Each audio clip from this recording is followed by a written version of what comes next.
আইপিএলে জয়ে ফিরলেন ওয়ার্নার, ঋষভ পান্টরা। লখনৌর বিরুদ্ধে দিল্লিকে জেতালেন নবাগত ফেজার। জয় ফিরল দিল্লি ক্যাপিটালস। টানা দুটি ম্যাচে হারের পর আবার জয়ের মুখ দেখল ঋষভ পান্টের দল।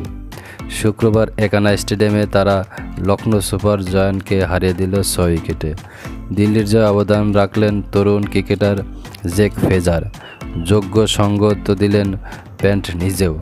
লখনৌর আয়ুষ বাধানির লড়াই বৃথা গেল। ঘরের মাঠে এবার প্রথম ম্যাচ হারল লখনৌ। দিল্লির হয়ে শুরুটা ভালোই করেছিলেন পৃথ্বী শা, চালিয়ে খেলেছিলেন ভারতীয় ওপেনার। তবে উল্টো দিকে ডেভিড ওয়ার্নার আউট হলেন দুর্ভাগ্যজনকভাবে। জস ঠাকুরের বল তার প্যাডে লেগে মাটিতে পড়ে স্ট্যাম্প ফেলে দেয়। হতাশ হয়ে তাকিয়ে দেখেন ওয়ার্নার। তিনি নেওয়া ফ্রেজার দ্বিতীয় বলেই ঠাকুরকে 6 মারেন। পৃথ্বীর সঙ্গে জুটি বেঁধে দ্রুত রান তুলতে থাকেন।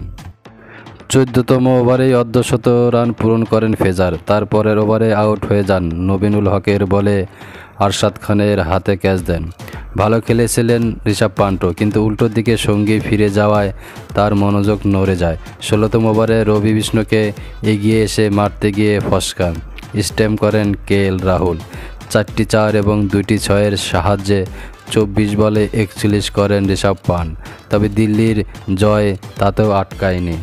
আগে ব্যাট করতে নেমে লখনৌ শুরুটা ভালোই করেছিল। প্রথম বলেই 4 মারেন কুইন্টন ডি কক, কিন্তু উইকেট পড়ার পরে উইকেট পড়া শুরু হলো, আর কেউ রানে ফিরতে পারেননি। শেষ দিকে আয়ুষ বাঁধনির ভর করেই তারা 167 রানের লক্ষ্য ছুড়ে দেয়। প্রিয় দর্শক, যারা আমার চ্যানেলে নতুন, চ্যানেলটি সাবস্ক্রাইব করে পাশে থাকা বেল আইকনটি বাজিয়ে দেবেন।